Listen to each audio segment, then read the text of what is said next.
It's 2036 and Manitoba's population just passed 3 million. The economy is booming.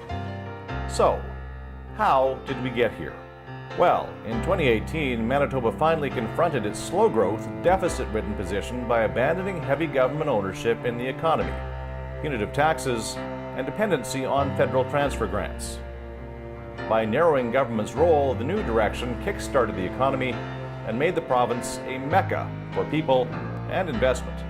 Government returned to its traditional role of funding core services, setting standards, and measuring performance. Government began to focus on outcomes rather than the process. By ending public monopolies and moving to a system of competing public and private providers, a transformed healthcare system became the province's largest export industry and a hotbed for research and value-added activity. With payment based on the volume of service instead of last year's budget, marginal facilities closed down or turned to other uses. Many were sold to former public employees and private companies, who converted them into specialized clinics. Public education similarly changed. Instead of a politicized cost center, it became a thriving economic driver. Quality control was assured by widespread testing and publicized results. Parent-teacher councils at schools replaced school boards.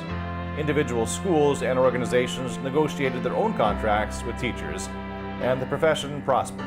It came to resemble the accounting, engineering, and legal professions, with star or master teachers earning up to $250,000 a year. Efficiencies in these two areas helped pay for Manitoba's dramatic tax reductions, which made Manitoba Canada's most attractive place for investment and job creation.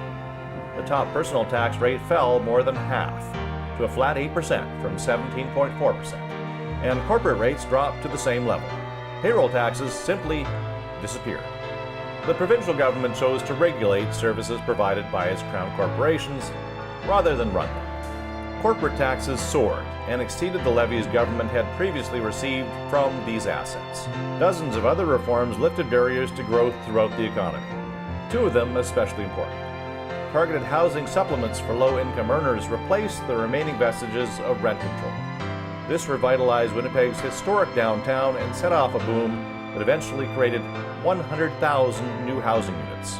Young people scratch their heads when the old-timers talk about Manitoba's once have-not economy. Does this sound too good to be true?